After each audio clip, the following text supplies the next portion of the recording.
నాన్న సంపాదించిన డబ్బుతో బ్రతుకుతున్నావా? అందుకే నీకు అంత బలుపా? నా ఆఫీసులో నువ్వు చేస్తున్న గోల్మాల్ విషయాలన్నీ నాకు తెలిసిపోయాయి. దొంగ ట్రాన్సాక్షన్ చేసుకోవద్దు నన్ను అడగకుండా, అదే చెప్తున్నా. ఇప్పుడంతా తెలిసిపోయింది, నా కొడుకు దేనికి పనికిరాడని. Shut up! నువ్వు నాకు కొడుకుగా పుట్టుండకపోతే ఆ తర్వాత ఏదైనా హోటల్ క్లీన్ చేసే ఉద్యోగం దొరికేది. నీకు అర్హత లేదు. ఇంత పెద్ద కంపెనీకి బాస్ అయ్యే అర్హత లేదురా. పనికి రావని చెప్పడం చాలా ఈజీ, కానీ మీరు ఎప్పుడైనా ఆలోచించారా ఈ విధంగా ఎందుకు అయ్యారు అని? మీరు ఒకవేళ వీరికి కాస్తైనా ఫ్రీడమ్ ఇచ్చుంటే ఇది ఇంత దూరం వచ్చేదే కాదు. మల్లిక, నువ్వు అనవసరంగా మధ్యలో మాట్లాడిపోవడం మంచిది. ఎందుకు మధ్యలో రాకూడదు? నేను వీరి భార్యని, మీరిది బాగా అర్థం చేసుకోవాలి. ఈయనేం 11 ఏళ్ల పిల్లాడేం కాదు, మీరు ఆడించినట్టు ఆడుతూ ఉండడానికి. హిస్ ఎ గ్రోన్ అప్ మ్యాన్. కాస్తైనా వీరి మీద ట్రస్ట్ ఉండాలి.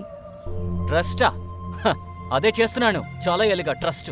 మీకు ఏదైతే నష్టం కలిగించిందో దానికన్నా ఎక్కువగా ఆయన సంపాదించి ఇచ్చుండేవారు. అలాగా? ఎన్నిసార్లు మీకు వారు ఉపయోగపడ్డారు? మరి ఈ రోజు ఎందుకని ఇలా నిందిస్తున్నారు?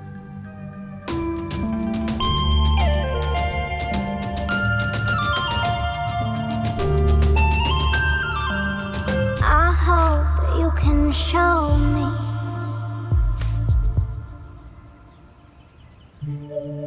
నువ్వు అసలు అప్సెట్ కాకు. మన మధ్య ఎన్నో సమస్యలున్నాయి, ఒప్పుకుంటాను. అయినా సరే నేను నీకు తోడుగా ఉండాలనుకుంటున్నాను. నువ్వు దీని గురించి ఆలోచించి బాధపడకు. ఆ తర్వాత ఇలా అప్సెట్ అవుతూ ఉంటే మనం ఏ పని సరిగ్గా చేయలేము.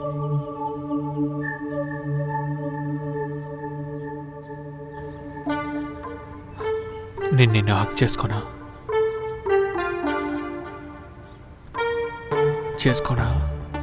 ఎందుకు?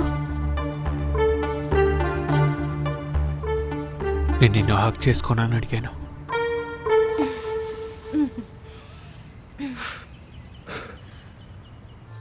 తర్వాత అది టెండర్ ఉంది కదా, call you back. Okay, bye.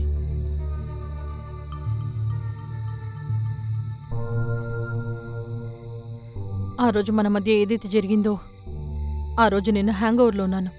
ఏది నా కంట్రోల్లో లేదు. కానీ ఈరోజు కాదు. నీకు తెలుసు కదా, మనుషులు ఇలాంటి తప్పులు చేయడం సహజం. సో మన మధ్య ఏదైతే జరిగిందో అది మర్చిపోండి. ఇంకా ఒక విషయం గుర్తుంచుకోండి, ఐ లవ్ సిద్ధార్థ్. నేను అతని కోసం ఏం చేయడానికైనా సిద్ధమే, అంటే ఏదైనా సరే.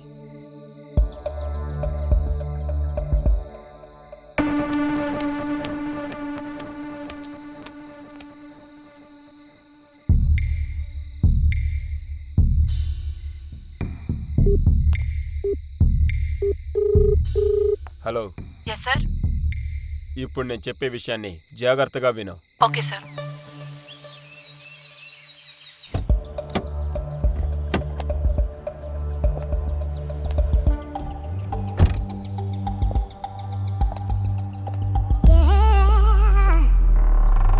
What a surprise! మీరెలా ఇక్కడ? నేను మీ ఎక్స్ప్రెషన్ని చూడాలని ఆశపడ్డాను. మిమ్మల్ని ఇక్కడ చూడటం చాలా సంతోషంగా ఉంది. ఐఎమ్ గ్రేట్ఫుల్ని. ఇక్కడికి వచ్చి నువ్వు నా ఆఫర్ని యాక్సెప్ట్ చేశావు. Thank you so much. Please come. Trisha, sir, లీగల్గా యాక్షన్ తీసుకోవడానికి ఎలాంటి క్లయింట్స్ అండ్ కేసెస్ ఉన్నాయో అదంతా నువ్వు రూబీతో షేర్ చేసుకో. Okay sir. Okay. Malhotra industry papers అన్ని నేను వెరిఫై చేశాను. ఐ థింక్ మనం కొంచెం ఇల్లీగల్గా హ్యాండిల్ చేస్తే బాగుంటుంది. గుడ్. ఈ విషయంలో ఏది కరెక్ట్ అనిపిస్తుందో అది చేయండి. We are with you. త్రిష, మీరు తనని సిద్ధార్థ్కి ఇంట్రడ్యూస్ చేశారా? లేదు సార్, ఈరోజు సిద్ధార్థ్ సార్ ఆఫీస్కే రాలేదు. ఇంత పెద్ద కంపెనీకి సీఈఓని చేస్తే ఊరికే ఊరు తిరగడానికి చేశానా? తను కొత్త టెండర్ ఫైల్ చేయాలి కదా. Yes sir. తర్వాత వీళ్ళని చూడండి. ఈ అమ్మాయి 24/7 మన కంపెనీ కోసం కష్టపడుతుంది. రాత్రి పగలు కష్టపడుతున్నారు. నా కొడుకుని తెలుసుకుంటే సిగ్గుగా ఉంది. తను ఎక్కడికి వెళ్ళి ఇష్టానికి తిరుగుతున్నాడు. I understand Mukesh. Business man కాకుండా మీరు ఒక ఫాదర్గా కూడా ఉన్నారు. బట్ ఒక సీక్రెట్ చెప్పనా, బాధల్ని మనసులోనే ఉంచుకుంటే అది ఇంకా బాధగా ఉంటుంది.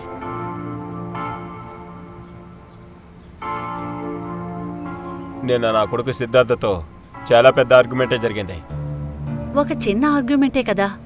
అవును, ఆర్గ్యుమెంటే. నేను కూడా తన్ని కోపంలో ఎక్కువగా తిట్టాను. ఐ థింక్ నేను తన్ని అలా మాట్లాడి ఉండకూడదు. ఇప్పుడు దాన్ని తలుచుకొని బాధపడుతున్నారా? ఆబ్వియస్లీ తను నా కొడుకు. వెయ్యన్నా కూడా తన్ని నేను సపోర్ట్ చేసి ఉండాలి, కానీ తప్పు చేశాను. I think is very unprofessional. Number 1గా తీసుకురావాలనుకున్నా. విషయం నాకు ఇన్ఫార్మ్ చేసినందుకు థ్యాంక్స్. ఏ ప్రాబ్లం లేదు మేడం. సిద్ధార్థ్ ఏ విధంగా మిమ్మల్ని ట్రీట్ చేస్తున్నాడో మీరు సూపర్గా హ్యాండిల్ చేశారు. ఇలాంటి ఒక సెల్ఫ్ సైకో కోసం మీరు దేని గురించి ఆలోచించకండి. ఇంకా వాళ్ళ నాన్నేమన్నారు? ముఖేష్ సారా, ఆయన చాలా కోపంగా ఉన్నారు. సిద్ధార్థ్ చేసే పనుంది చూడు, దానికోసం ఆయన బాగా అనుభవిస్తారు. అలా అయితే సిద్ధార్థ్ చాలా తెలివైనవాడు. నాకెందుకు భయంగా ఉందంటే మన విషయం తెలిస్తే ఆ సంగతి అంతే. మీరు సిద్ధార్థ్తో రిలేషన్షిప్ని మెయింటైన్ చేయాలంటే అప్పుడు నేను చెప్పేది వినండి, భయపడకండి. కానీ మీరు మీ గురించి మాత్రమే ఆలోచించండి. నువ్వు చెప్పింది కూడా కరెక్టే. అతని లైఫ్లో ఒక్క అమ్మాయి ఉంటే పర్లేదు. సిద్ధార్థ్ అమ్మాయిల విషయంలో ఎలాంటి వాడు నీకు తెలుసు కదా. స్టిల్ మ్యామ్, నాకు తెలిసి ఇలాంటి గోల్డెన్ ఛాన్స్ మీకు దొరకదు. నేను చెప్పేది వినండి, ఇలాంటి ఒక ఛాన్స్ మీకు మళ్ళీ దొరకదు. నువ్వు చెప్పేది నాకు అర్థమవుతుంది, కానీ ఏదైనా సరే మన విషయం మాత్రం అతనికి అస్సలు తెలియకూడదు. మ్యామ్, మీరు బాధపడకండి. ఇంకా కొత్తగా ఒక అమ్మాయి వచ్చింది కదా. ఎవరిని అంటున్నారు? అదే రూబీ. ఒక గంట కనిపెడుతూ ఉండు. Sure ma'am.